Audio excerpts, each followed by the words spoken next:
ఏమేమి చేర్చుకుంటున్నాము చూడండి కదా. ఏమేమి ఉన్నాయి దీంట్లో ఇప్పుడు హృదయంలో? చెప్పండి, ఏమేమి చెప్పుకున్నాం? మోసం ఉంది హృదయంలో, ఇంకా మాటలు ఉన్నాయి, గొడవలు ఉన్నాయి, ఇంకా మోసం ఉంది, ఇంకా కదా అబద్ధం ఉంది కదా. ఏముంది?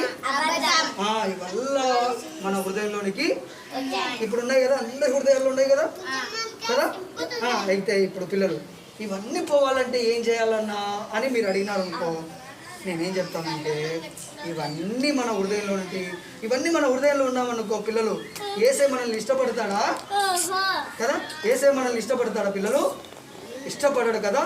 కాబట్టి ఇవన్నీ పోవాలి అంటే, యేసే మనల్ని ఇష్టపడాలి అంటే పిల్లలు మనం ఏం చేయాలంటే ఇవన్నీ తీసేసి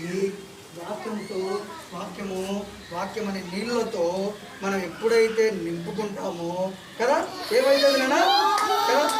ఏమవుతుంది? మన హృదయము చీకటితో నిండిపోయిన మన హృదయము ఏమైంది? ఇప్పుడు వెలుతురుగా అయిపోయింది. ఇప్పుడు చూడండి కదా, చీకటిగా ఉన్నాడు కదా, ఆ హృదయము చీకటి అయిపోయింది, అన్ని నింపబడి ఇప్పుడైతే ఏమైంది? మన హృదయము వెలిగింపబడుతూ ఉంది. గట్టిగా క్లాప్స్ కొట్టండి.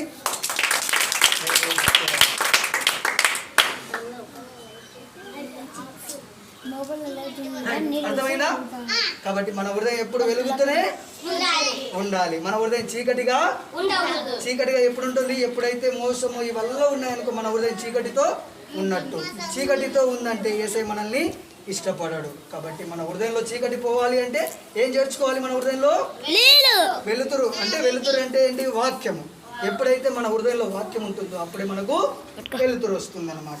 ఓకేనా? Right, very good. చూసారా? బాగా విన్నారా? చూడడం కాదు, హృదయంలో పెట్టుకొని వీటన్నిటిని. ఓకేనా? Right, very good.